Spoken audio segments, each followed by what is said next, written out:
Muy bien, gracias por su sintonía. Muy buenas noches, soy Eduardo Arévalo. Esta noche tenemos el gusto en debate que nos acompañe Ricardo Castaneda, economista senior de ICEFI, a quien le damos la más cordial bienvenida. Ricardo, gracias por acompañarnos y al fin podemos platicar frente a frente, ya que habíamos estado muchos enlaces, pues haciendo entrevistas. Estaba bastante tiempo fuera del país por compromisos, obviamente, con ICEFI, pero no habíamos tenido la oportunidad de sentarnos en el set. No, muchas gracias, Eduardo. Un placer estar contigo. Un cordial saludo a todos los televidentes y qué mejor manera casi de arrancar el año con esta entrevista. Muy bien. Mira, hay varios temas que vamos a abordar y ir desarrollando. Algunos los habíamos hablado como una previsión, otros ya son realidad, como el tema de las pensiones, pero vamos primero a comenzar con el contexto internacional. 2023 ya vislumbraba un año muy complicado económicamente hablando, es decir, un entorno internacional pues que se veía después de un periodo de recuperación de pandemia, una estabilización en algunos casos y en otras una situación más complicada.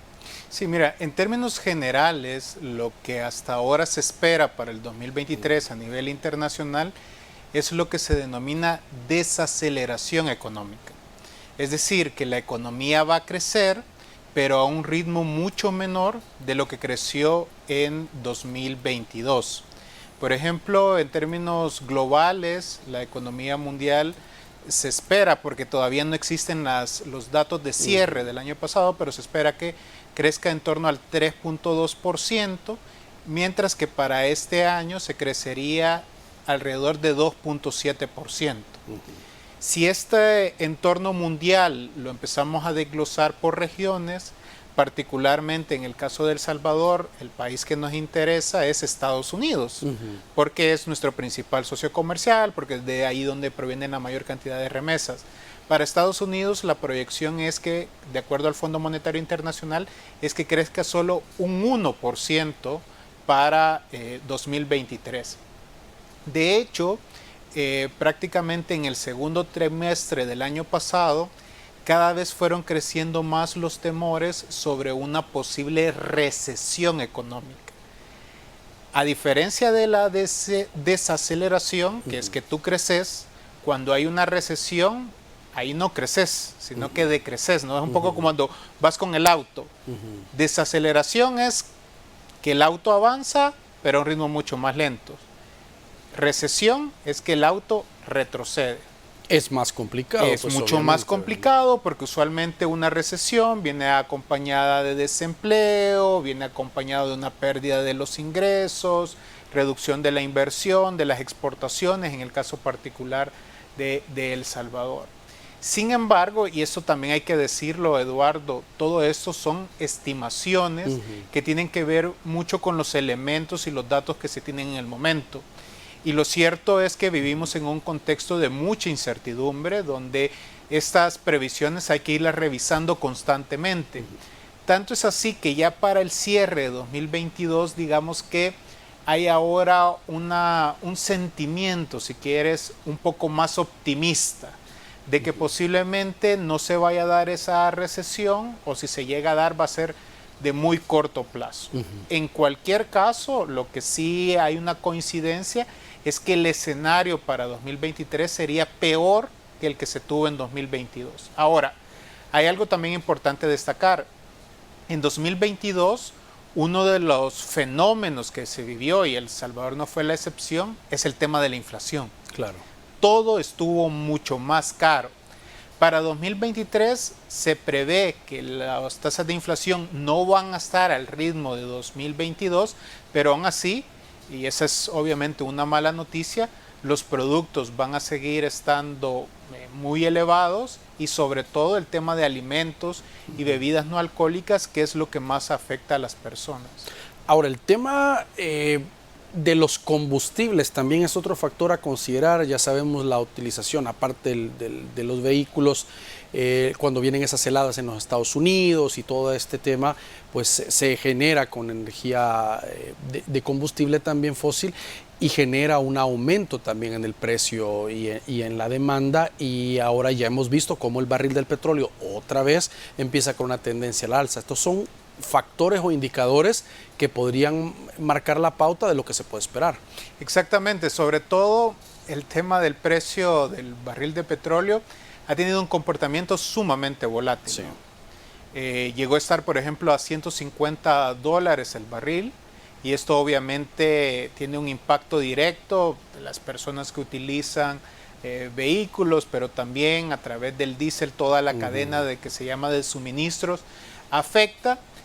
Luego, fíjate que con los temores de la recesión especialmente, empezó a disminuir los precios del barril de petróleo. Porque hay que decirlo, Eduardo, muchas veces las razones por los cambios abruptos que se dan en este tipo de bienes y servicios es pura especulación. Es decir, no es que esté en realidad cambiando la producción, sino es más bien de las condiciones que se esperan. Entonces, cuando se empezó a prever que podía haber esa recesión económica, el precio del petróleo empieza a disminuir, porque lo que se suponía era que las empresas y las personas iban a demandar menos de este producto.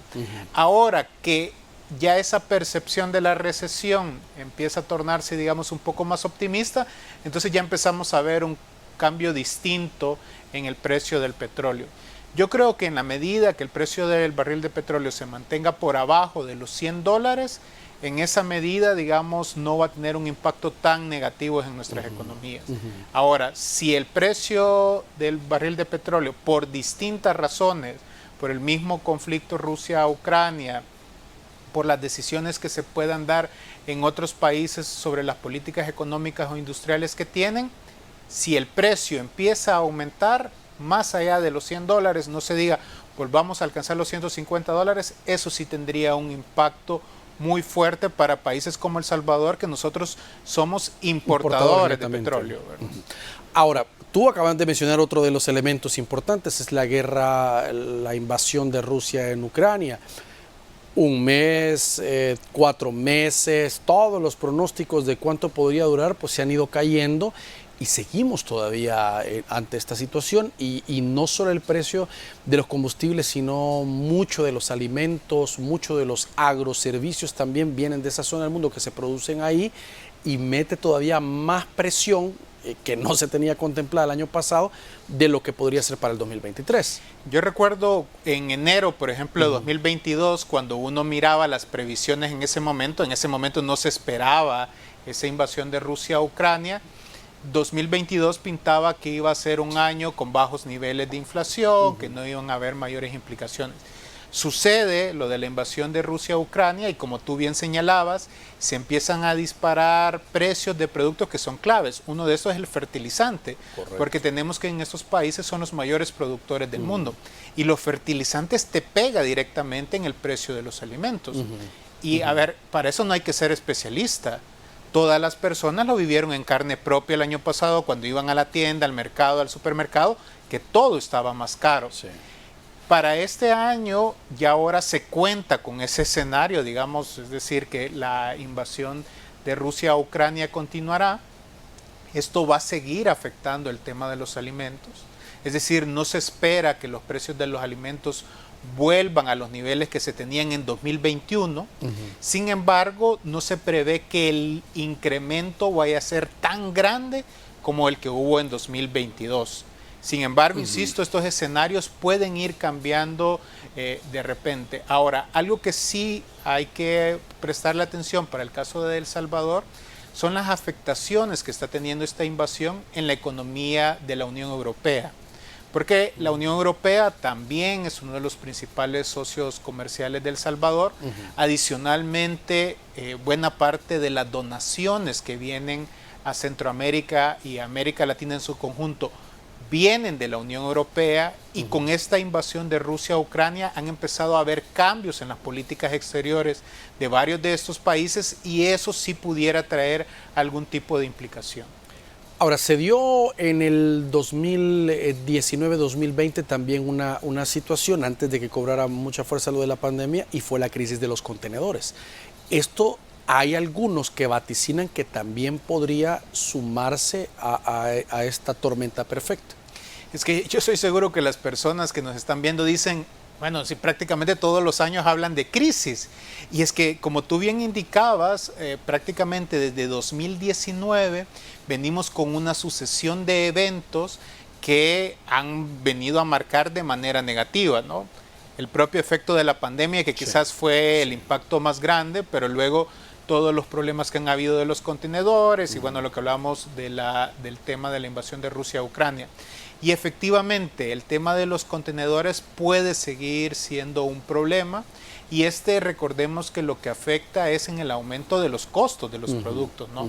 Porque el tema de almacenamiento, el tema de transporte se vuelve más caro y al final esto es una cadenita que quien no termina pagando son lo que se denominan los consumidores finales o toda la población. Entonces, yo creo que es importante tanto para el gobierno, para las empresas, como para las propias personas, que hagan sus previsiones considerando un año complicado. Si conforme va pasando el tiempo, estas previsiones van cambiando y se vuelven más optimistas, pues mejor. Pero ahorita el escenario pinta, como decía hace un momento, de que 2023 va a ser más complicado que el año 2022. Muy bien, vamos a hacer una pausa y al regresar la pregunta obligada, ¿cómo deben prepararse los gobiernos, o en este caso de El Salvador, a un año tan complicado con las perspectivas económicas que se tiene? Así que abordaremos este tema al regresar de la pausa.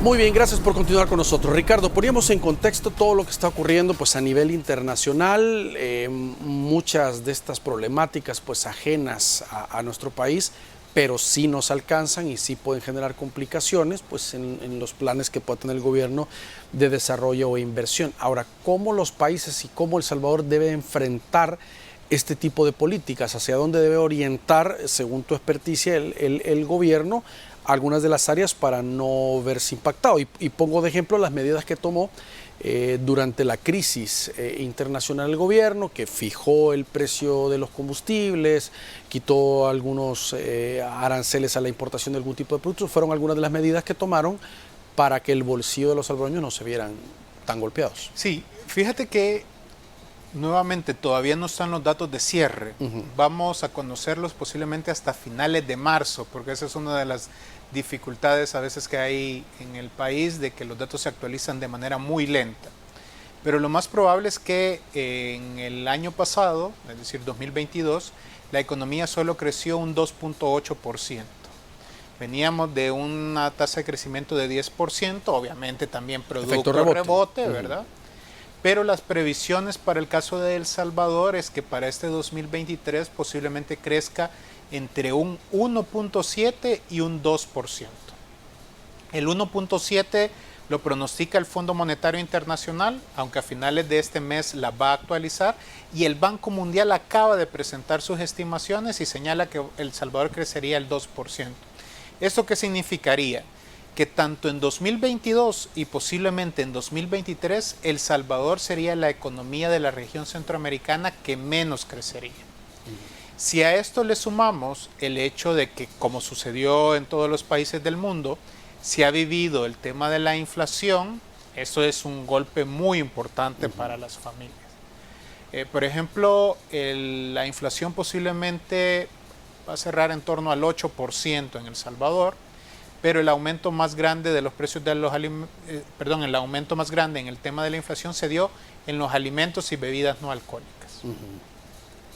Veamos impactos directos que esto tiene en las familias, por ejemplo, ¿no? Pérdida del poder adquisitivo, aumento de la pobreza, aumento de la inseguridad alimentaria. Justo la semana pasada, diversas agencias de Naciones Unidas acaban de actualizar el informe de inseguridad alimentaria de toda América Latina. Y muestran que en el caso de El Salvador, entre 2019 y 2021, la inseguridad alimentaria casi aumentó 4 puntos. Es decir, que actualmente 1 de cada 2 salvadoreños o salvadoreñas no ha comido lo suficiente, o en algunos casos incluso no ha comido. Ese ya es el escenario que tú tienes como realidad. Entonces, desde el gobierno, ¿cómo te preparas para ello? En el caso de El Salvador, al ser una economía dolarizada, lo único que te queda es el presupuesto público. Es cómo utilizas esos recursos para poder mejorar las condiciones de vida de las personas. Ya este presupuesto ya fue aprobado por la Asamblea Legislativa. Entonces, un poco podemos ver lo que ellos tomaron de decisiones y después podemos conversar sobre qué cosas van a requerir ajustes. Por ejemplo, se recortó en términos del Producto Interno Bruto las carteras de educación y las carteras de salud. Muchas personas que posiblemente mandaban a sus hijos a colegios privados o iban de repente al doctor en el sector privado porque podían pagar una consulta, con la pérdida del poder adquisitivo ahora lo que van a hacer es ir al sector público. Entonces va a haber más demanda de bienes y servicios. Ese, digamos, es un escenario de previsión. Entonces, ¿uno qué esperaría dentro del presupuesto? No, que lejos de recortarlo, tú lo aumentas. O, por ejemplo, ¿qué se espera cuando hay una desaceleración económica y que la economía va a crecer menos? Que posiblemente la inversión privada va a ser menor. Entonces, ¿qué se tiene que hacer desde el gobierno? Aumentar la inversión pública, porque la inversión pública te permite potenciar incluso la inversión privada. Sin embargo, un problema que ha venido arrastrando El Salvador en los últimos 3 años especialmente, es que los niveles de ejecución de la inversión pública son muy bajos. Es decir, aun cuando te aprueban, por ejemplo, $100 dentro del presupuesto para la concretización de proyectos no se da. Exacto. O se da menos. Tú de repente revisas que al 31 de diciembre, cuando ya se ha terminado el año, muchos proyectos que tenían el presupuesto aprobado, la ejecución fue del 0%. Entonces, todos esos problemas no deberían de repetirse para este año. Especialmente hay un programa que nosotros desde el ICEFI hemos mostrado nuestra preocupación y está vinculado también con el tema de pensiones, porque se llama el programa de pensiones para adultos mayores y personas con discapacidad. Este es un programa de transferencia de dinero, que son realmente $50 que se dan a las personas de más de 70 años en municipios de pobreza extrema. Este viene de administraciones anteriores, ¿verdad? Viene de administraciones anteriores. Entonces, este es un programa que se vuelve mucho más relevante, sobre todo cuando todo se ha vuelto más caro. ¿Qué es lo que pasa con este programa para el 2023? Que se le ha recortado casi un 17% dentro de su presupuesto. Entonces, tú ahí dices, hay cosas que pareciera que no andan bien. Cuando por el otro lado, por ejemplo, la Secretaría de Comunicaciones o la Secretaría de Prensa de la Presidencia tienen aumentos extraordinarios. Incluso la Secretaría de Prensa tiene un aumento del 70% de su presupuesto.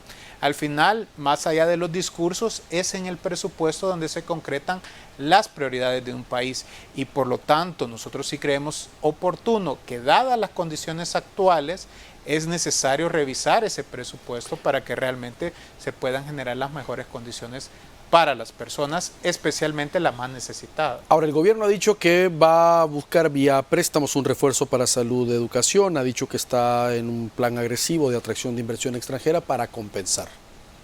Mira, el tema de la atracción de inversión extranjera directa para el caso de El Salvador se vuelve sumamente importante. Lastimosamente, El Salvador, por ejemplo, en 2021 y el primer semestre de 2022, que es donde están los datos, es de los países que menos inversión extranjera atrajo de toda la región centroamericana. Y esto obviamente está asociada a dificultades propias económicas, pero también a temas políticos, ¿no? Cuando se genera mucha incertidumbre, cuando hay un deterioro en el Estado de Derecho, todos estos elementos provocan que muchos inversionistas dicen, bueno, entre invertir en uno u otro país, voy a invertir en aquel país que me dé mucha mejor estabilidad que en estos momentos lo que está generando El Salvador. Entonces, esa sigue siendo una enorme deficiencia que tiene este gobierno de cómo genera esas condiciones para atraer la inversión extranjera. ¿Y cuáles son estos elementos? Uno, porque los mismos inversionistas se muestra, especialmente con el perfil de riesgo del país, tener un plan de gobierno.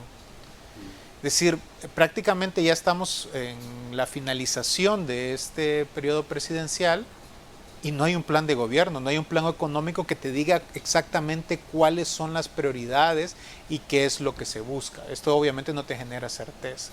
Luego lo otro, cuando no hay una verdadera separación de poderes y estos elementos lo que hace entonces es que no haya esa certeza jurídica y que en cualquier momento se puedan cambiar las reglas del juego. Significa que si tú das esa certeza jurídica, posiblemente acompañado de un buen plan económico, eso te pudiera traer inversión extranjera directa. También es importante destacar en este conjunto, y tú lo preguntabas, cuáles son las medidas que se utilizan en momentos donde la situación económica no es adecuada, ¿no? El año pasado la medida estrella fue el otorgamiento de subsidios de combustibles. Sobre esto, ¿qué es lo que pasa? Que es una medida muy mal focalizada. Yo tengo un carro último modelo, un Ferrari, significa que tengo los ingresos para poderlo adquirir. Si yo voy a la gasolinera y echo gasolina, yo me beneficio de ese subsidio. Imaginémonos una persona del área rural, una mujer que trabaja en una finca de café, que no tiene automóvil, que quizás ni hace uso del transporte público. Esa persona no se beneficia del subsidio. Sin embargo, cuando va a la tienda al mercado, sí que sintió todos los aumentos de los precios de los productos. Entonces, este tipo de medidas siempre es importante que desde la administración pública busquen orientarse a quienes más lo necesitan. Ahora es difícil focalizarlo, vea, como el tema del agua, el tema del gas.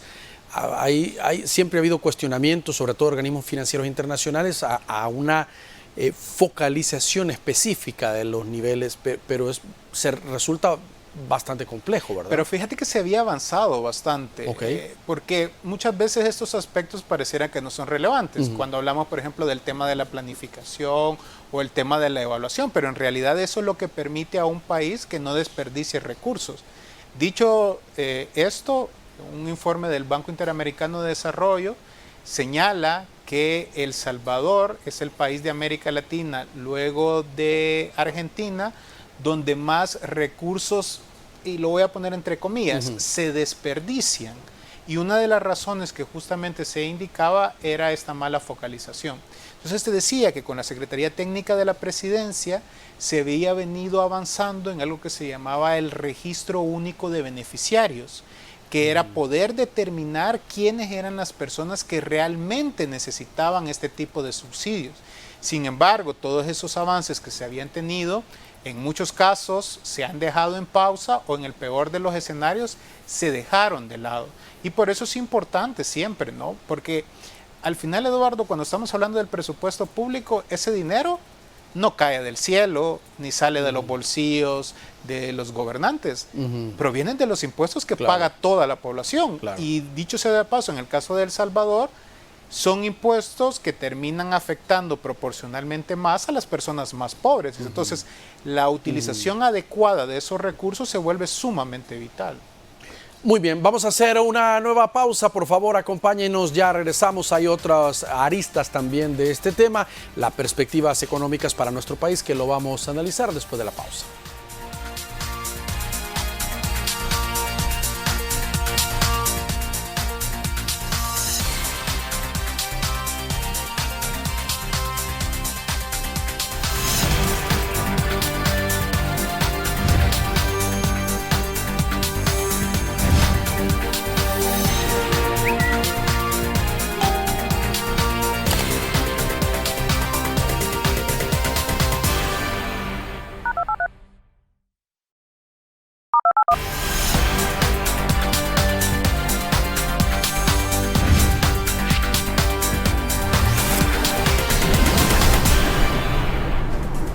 Muy bien, gracias por continuar con nosotros. Ahora, en torno al panorama de la adquisición de fondos para El Salvador, hablamos varias veces en la entrevista, Ricardo, sobre esta situación de la falta de un acuerdo con el Fondo Monetario Internacional, y lo cual le complica con otros organismos también para recursos para desarrollar algún tipo de proyectos y obras al gobierno. Recientemente vimos al presidente de la República con una representación del Banco Mundial, pues en un acuerdo que, no sé, algunos dicen, da esperanza que podría llegar a un acuerdo y la obtención de recursos frescos al país. ¿O cómo lo ves tú? Sí, mira, El Salvador históricamente no le han alcanzado sus ingresos para cubrir sus gastos. Entonces siempre ha necesitado de financiamiento. El mecanismo que se había utilizado por lo menos en la última década para obtener ese financiamiento había sido a través de la colocación de bonos en los mercados internacionales. La característica de estos bonos es que tú vas pagando año con año solo los intereses y el total que te prestaron lo pagas usualmente cuando se vence el periodo, ¿no? La última colocación que hizo El Salvador fue en julio de 2020, que en ese momento prestó $1.000 millones por un plazo de 32 años, significa que se pagarán hasta en 2052, a una tasa de interés de 9.5%. Significa que año tras año, solo por esa adquisición de deuda, en concepto de intereses, $95 millones anuales, que prácticamente equivale al presupuesto de la Universidad de El Salvador para dimensionarlo. Pero ¿por qué no ha vuelto a colocar bonos en los mercados internacionales? Porque el perfil de riesgo de El Salvador aumentó tanto que si salía a colocar bonos, ahora la tasa de interés ya no iba a ser de 9. No era de 9. Hubo momentos que pudo haber pagado tasas de intereses del 25, 27%. Ahorita pagaría alrededor del 17%, más o menos. Entonces, obviamente, se te cierra esa ventana de financiamiento. ¿Cuáles son las otras alternativas que tienes? Tú bien señalabas. La que más necesita el caso de El Salvador es un acuerdo con el Fondo Monetario Internacional, porque además de los recursos que te da el Fondo Monetario Internacional, te permite que otros actores te presten, como el BID o el Banco Mundial, y aquí es muy importante, para apoyo presupuestario. Porque alguien pudiera decir, bueno, pero es que el BID y el Banco Mundial le han seguido prestando al gobierno. Sí, pero para proyectos específicos. Y no poder reorientar esos fondos. Exactamente, esa es la diferencia. Entonces, el gobierno de El Salvador tiene esas dificultades, y tanto es así que creo que el mismo gobierno lo reconoce, porque para el presupuesto 2023 aprobado, buena parte de los recursos de esa brecha dice que se van a obtener a través de títulos y valores en el mercado nacional. Dicho de otra forma, que los bancos privados agarren los ahorros de los y las salvadoreños y le presten al gobierno del país. Y esta ha sido la principal fuente que ha estado utilizando desde 2021 a través de los famosos LETES, CETES, ahora también ya hay otro tipo de instrumentos como los bonos. Y entonces posiblemente esta va a ser la dinámica. Ahora, el gobierno también ha encontrado otros aliados que le han resultado muy importantes, particularmente el Banco Centroamericano. Es decir, el Banco Centroamericano es uno de los principales acreedores en los últimos tiempos. Somos socios, ¿verdad? Exactamente, y adicionalmente en la última parte del año pasado ya entró el CAF, que es el Banco de Desarrollo de América Latina, que le pueden prestar. Aún así, posiblemente el gobierno siga teniendo dificultades de financiamiento. Fíjate, la cooperación andina también, ¿verdad? Sí, que es del CAF, que es el Banco de Desarrollo de América Latina. Mañana el gobierno tiene que pagar lo que le resta del bono de 2023. Tiene que pagar alrededor de $604 millones. Entonces se había especulado mucho sobre si tenía la posibilidad o no de pagarlo. Nosotros insistíamos en el ICEFI que el gobierno podía encontrar opciones. Yo incluso decía en un momento que iban a utilizar la estrategia del puchito. Es decir, no era que un solo acreedor te iba a prestar todo el dinero, sino que tú ibas a tomar un poquito de dinero de distintas fuentes para pagarlo. Yo creo que el día de mañana el gobierno no debería tener ninguna dificultad para pagar ese dinero. El punto es que tú vas a pagar ese compromiso pero la caja te va a quedar con muy pocos recursos. Y entonces ahí va a ser necesario encontrar ese financiamiento interno. Mientras los bancos privados le sigan prestando al gobierno de El Salvador, digamos, no va a tener mayores dificultades. Pero por ley están obligados a prestarle. No, no están obligados. Los bancos privados es una decisión que pueden tomar de prestarle o no. Lo que hemos observado es que en los últimos años le han prestado el dinero que el gobierno ha pedido, aunque ya se ha tocado lo que se conoce como la reserva de liquidez, que es el porcentaje que los bancos privados tienen obligados a guardarlos en el Banco Central de Reserva ante una eventual crisis. Y entonces cuando tú empezás a tocar esos componentes, esto sí te le genera un mayor riesgo. Ahora, Eduardo, esto creo que es importante destacarlo. Aun cuando el gobierno consiga el financiamiento casi raspando la olla, estos problemas van a continuar el próximo año, en 2025 y en 2026. Por eso es que las calificadoras de riesgo siguen colocando a El Salvador en una posición muy poco privilegiada, porque siguen indicando que mientras no se hagan estos cambios estructurales, estos problemas los van a seguir habiendo, ¿no? Y obviamente en la medida que el gobierno tenga estos problemas financieros, esto también se traduce en una menor capacidad de responder a los problemas económicos. A ver, yo te he hablado mucho de indicadores macroeconómicos y económicos, pero es que la gente lo sabe perfectamente. En la última encuesta de la UCA señala cuál es el principal problema que tiene, el problema económico. 7 de cada 10 salvadoreños dicen, mire, mi situación económica en el último año o estuvo igual o empeoró. Entonces, obviamente, esto sí que está teniendo un impacto en las personas y por eso la importancia y la urgencia de que el gobierno adopte las medidas adecuadas y necesarias para mejorar el bienestar de la población. Ahora, hay un tema también de generación de empleo que debe ser importante en el país. Con la pandemia se perdieron muchas fuentes de empleo, otras pasaron a la informalidad y otros simplemente cerraron y es un tema de generar oportunidades.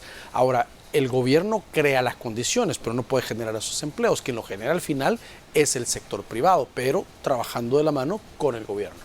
Y sobre todo, digamos, dadas las características de El Salvador actualmente, la mayor parte de las personas trabajan en el sector informal, 7 de cada 10. Sí. Y además, la mayor cantidad de empresas en el país son micros, pequeñas y medianas empresas. Sí. Significa que si tú quieres mejorar las condiciones laborales, es ahí donde te tienes que enfocar. Por ejemplo, hablemos de una medida en concreto. ¿Cuál es una de las principales restricciones que tienen las empresas? El financiamiento.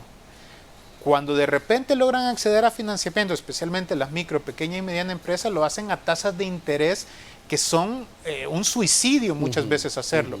¿Por qué desde el gobierno no se ponen entonces en marcha políticas que les permitan a estos sectores empresariales poder acceder a un financiamiento mucho más bajo? Sin embargo, si el gobierno tiene dificultades de financiamiento, va a ser muy difícil que pueda echar a andar a cabo todo este tipo de medidas. Por ejemplo, en 2020, en el marco de la pandemia, vimos que se implementaron una serie de medidas. Transferencia de $300, entrega de canastas de alimentos, subsidios a las empresas, crédito. Pero ¿cómo se logró ese financiamiento? A través de deuda. Ya este año el gobierno sigue teniendo esas dificultades. ¿Y qué es lo que pasa con la deuda, Eduardo? La deuda no es mala. O sea, si tú la deuda la sabes utilizar de manera estratégica, la deuda se te puede convertir en un verdadero instrumento para el desarrollo. El problema es cuando tú utilizas deuda, primero cara, y segundo, para propósitos que no son de desarrollo. Eso te provoca que, fíjate que para este 2023, en el presupuesto aprobado, la partida presupuestaria más grande es el servicio de la deuda. Es decir, el pago de intereses y el pago de amortizaciones. El Salvador está destinando más recursos para pagar la deuda que lo que está destinando para educar a su población o para asegurarle el derecho a la salud. Y obviamente, cuando en un país pasa esto, en ese país deberían las luces rojas estar encendidas porque significa que se deben de revertir esa situación. Porque de lo contrario, lo que te va a pasar es que año con año el servicio de la deuda te va a ir comiendo recursos y cada vez vas a tener menos recursos disponibles para educación, para salud, protección social, para inversión en infraestructura. Ahora, los organismos internacionales cuando llegan a un acuerdo, digamos, el Fondo Monetario no solo es un tema que podría enfocarse en el tema del Bitcoin, sino que te ven las finanzas, la forma en cómo estás llevando el presupuesto, la ejecución de los proyectos, el ahorro y todo este tema, y te dan una serie de recomendaciones, una famosa lista que debes ir cumpliendo algunos indicadores. ¿Tú ves que pueda El Salvador llegar en este primer acercamiento con el Banco Mundial hacia otros organismos, lograr un acuerdo para sanear finanzas? Fíjate que en el 2021 el gobierno de El Salvador incluso publicó sendos comunicados diciendo que estaba a punto de concretar un acuerdo con el Fondo Monetario Internacional. En ese momento lo que el gobierno estaba negociando es algo que se conoce como un acuerdo de servicio ampliado, que dentro de sus características es que el Fondo Monetario Internacional te da dinero, que en ese momento eran 1.300 millones de dólares, pero a cambio tú tienes que hacer una serie de medidas, tanto en el tema de política económica como tal, política financiera, pero en el caso de un acuerdo de servicio ampliado también medidas de transparencia y de gobernabilidad democrática. ¿Por qué es que ese acuerdo no se logró?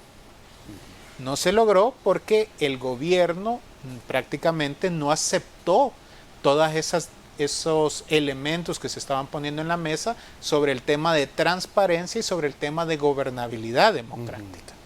Significa que el gobierno puede lograr un acuerdo con estos organismos, por supuesto, pero en la medida que el gobierno esté dispuesto a cambiar y asegurar estos elementos, que por cierto, Eduardo, son elementos que uno lo debería de dar sentado en cualquier gobierno, ¿no? Es decir, si uno habla del tema de transparencia, todos los gobiernos deberían de ser los primeros interesados para garantizarle a la población que se están utilizando bien los recursos, o en el tema de la gobernabilidad democrática. De hecho, también debería de ser motivo de preocupación decir, bueno, ¿por qué un gobierno no estaría dispuesto a aceptar estos compromisos? En cualquier caso, el gobierno de El Salvador va a seguir necesitando, y yo creo que en la medida que ellos entiendan que ellos son los principales ganadores de aceptar este tipo de medidas, pues en esa medida posiblemente se acuerden, ¿no? De lo contrario, lo que vamos a continuar viendo es esto que yo le llamo como la crisis silenciosa, porque posiblemente si le preguntamos en 2022, ¿verdad?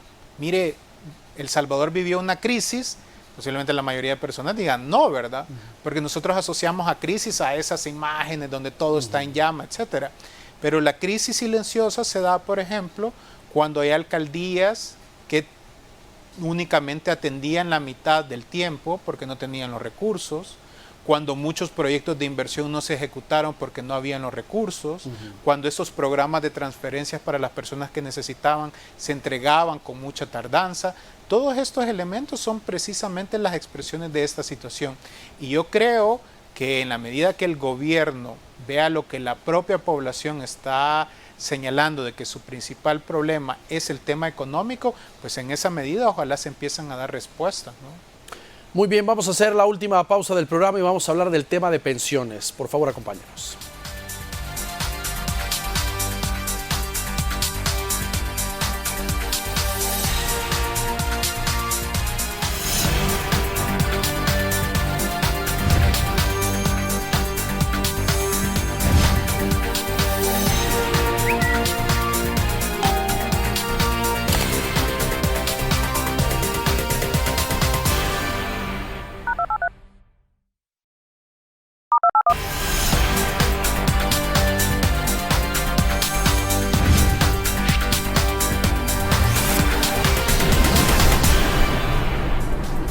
Muy bien, gracias por continuar con nosotros. Y decíamos, Ricardo, el tema de las pensiones.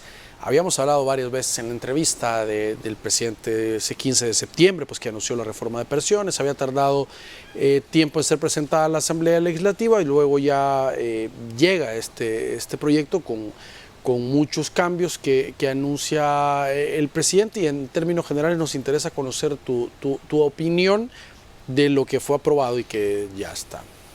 Mira, solo falta el reglamento para que entre sí, efectivamente ya fue aprobada esta reforma que le han llamado la Ley Integral de Pensiones, aunque también vino acompañada de otras dos leyes, una en la que se crea el Instituto Salvadoreño de Pensiones y otra en la cual se elimina el Fideicomiso de Obligaciones Previsionales FOP. Hay que decir que en El Salvador 8 de cada 10 personas adultas mayores no tienen una pensión y lastimosamente continuarán sin tenerla, porque una de las grandes deudas de esta reforma es que no tocó el tema de la cobertura, que había sido históricamente uno de los elementos que más se habían señalado. Nosotros desde el ICEFI publicamos un comunicado cuando se estaba analizando esta ley y señalábamos que se debía de tomar el tiempo necesario para discutirla y asegurar que las decisiones que se fueran a adoptar fueran las mejores técnicamente. Ya ahora esta ley se ha aprobado y hay algunos elementos que creo que es importante que los discutamos. Uno es sobre el tema de la deuda, ¿no? Porque se elimina el Fideicomiso de Obligaciones Previsionales, pero se crea el Instituto Salvadoreño de Pensiones. Se eliminan los certificados de inversión previsional, pero se crean los certificados de obligación previsional. En términos prácticos es que el esquema casi va a seguir funcionando de la misma manera.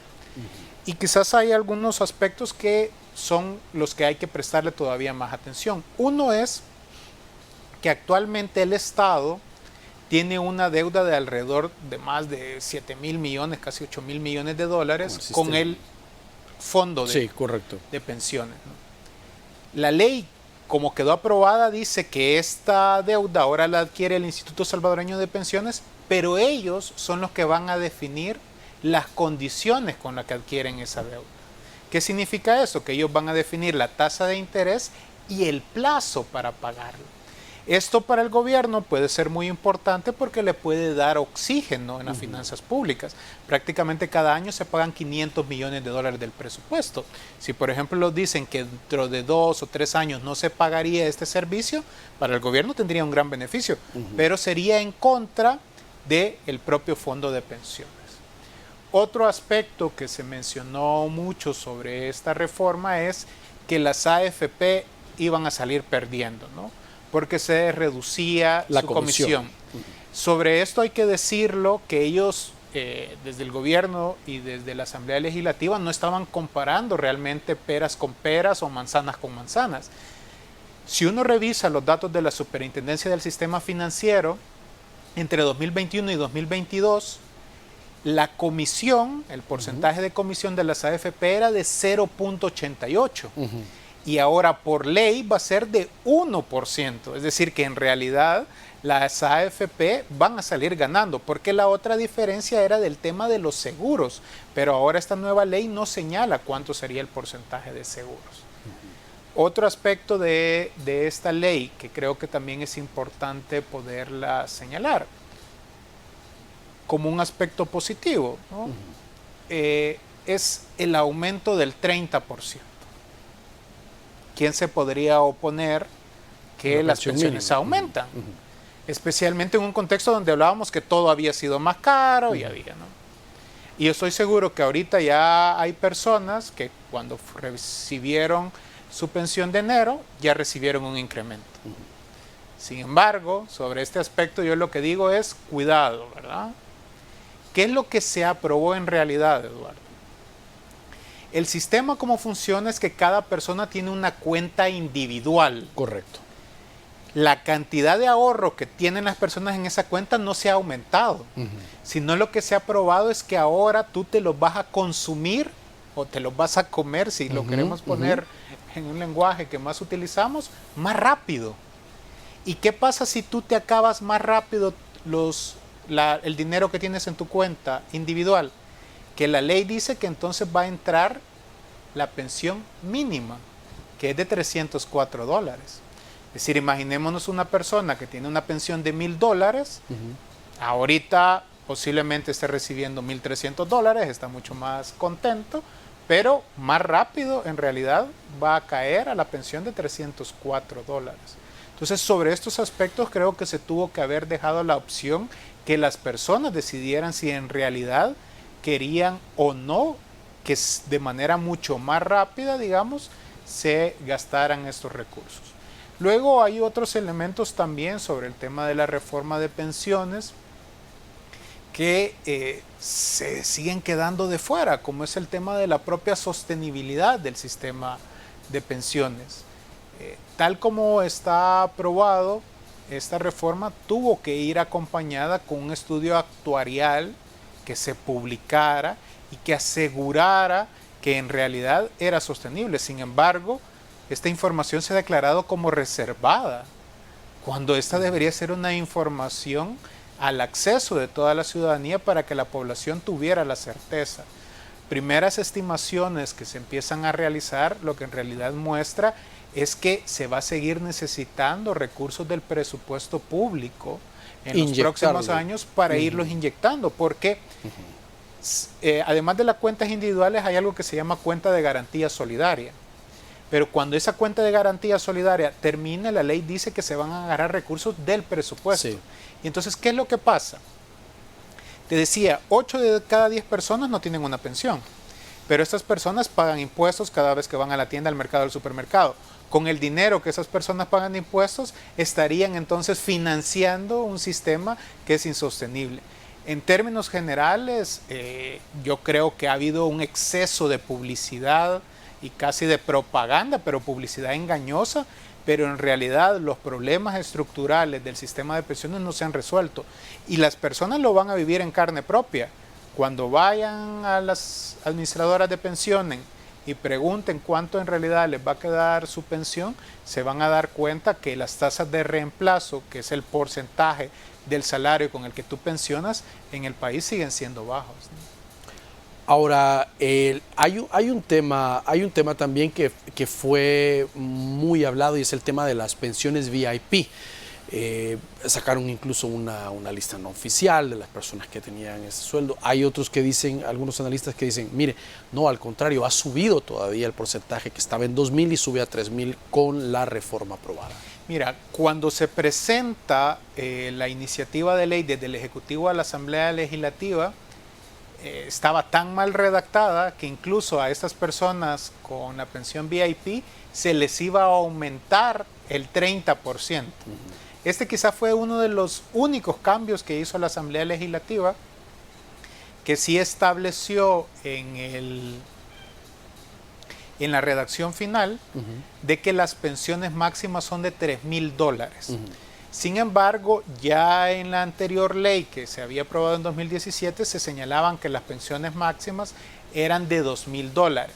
Sobre esto también hay un aspecto jurídico, porque hay algunos que sostienen que estos son derechos adquiridos, es decir, si tú ya tenías una pensión alta no se te puede disminuir. Sobre esto, una sala de lo constitucional independiente se tienen que pronunciar. En cualquier caso, ahora las pensiones máximas son de $3,000.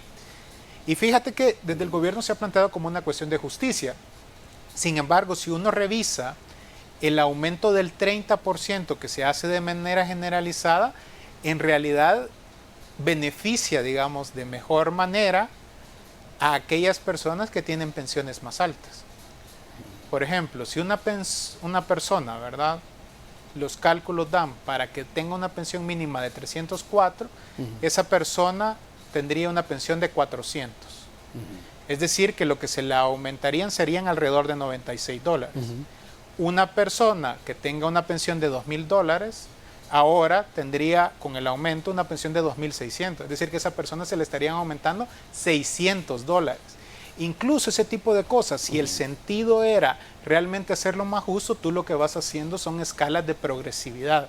Realmente esta iniciativa que se aprobó, insisto, tenía varias deficiencias técnicas y creo que es importante destacarlo. Además, Eduardo, algo que también creo que es importante señalarlo. La ley dice claramente que la pensión mínima es de 304 y te dice cómo sería el aumento una vez tu cálculo sea más de $304 para llegar a 400. Pero ¿qué pasa si una persona al momento de hacerle su cálculo resulta que su pensión es de $250? No queda claro si lo que tendría es 304 o tendría 400. Este tipo de aspectos va a ser necesario que sean aclarados, ya sea por el manual que debería de plantearse sobre cómo se ejecuta esta ley, o incluso hacerle reformas a la ley. Escuchaba a la persona que va a estar dirigiendo el Instituto Salvadoreño de Pensiones que ya ha dicho que sí va a ser necesario hacer estas reformas. Ahora, este tema, Ricardo, debe de tener un estudio actuarial. Debe estarse realizando de forma periódica, que es algo que los mismos cotizantes y las asociaciones han estado exigiendo también. Es que mira, más allá del discurso bonito, de lo que uno pueda plantear, la forma que tú te aseguras que una reforma es sostenible o no es con el estudio actuarial. O sea, los números en este caso no te mienten, y por eso es que creo que la población debería de cuestionar por qué es que no se ha querido publicar el estudio actuarial e incluso se ha planteado como reserva. Mira, yo estoy seguro que tarde o temprano vamos a conocer los datos de los estudios actuariales y ahí posiblemente es donde se va a confirmar muchas de las cosas que te estoy planteando, ¿no? En cualquier caso, la reforma integral de pensiones sigue siendo una deuda para el país, una reforma de pensiones que mejora la cobertura, que mejore la sostenibilidad, que mejore la suficiencia. Y para eso, Eduardo, la mejor manera de hacerlo era a través de un diálogo entre los diversos actores. Porque, por ejemplo, ¿por qué en El Salvador las pensiones son tan bajas? Porque los salarios son muy bajos. Mientras tú no hagas reformas al mercado laboral, vas a continuar estos problemas. ¿Qué pasa con todas aquellas personas que no tienen una pensión? Bueno, ahí tiene que entrar el presupuesto público, pero si tú no haces una reforma fiscal que te permita mejorar la sostenibilidad, suficiencia y progresividad de toda la política fiscal en su conjunto, pues en realidad van a continuar las mismas dificultades y problemas. Muy bien. Ricardo, gracias por acompañarnos esta noche, ayudarnos a conocer tu análisis referente a los diversos temas que hemos abordado. No, como siempre, un placer y un cordial saludo a todos los televidentes. Y gracias a ustedes por su sintonía, que descansen. Su cita con nosotros el día de mañana. Les esperamos.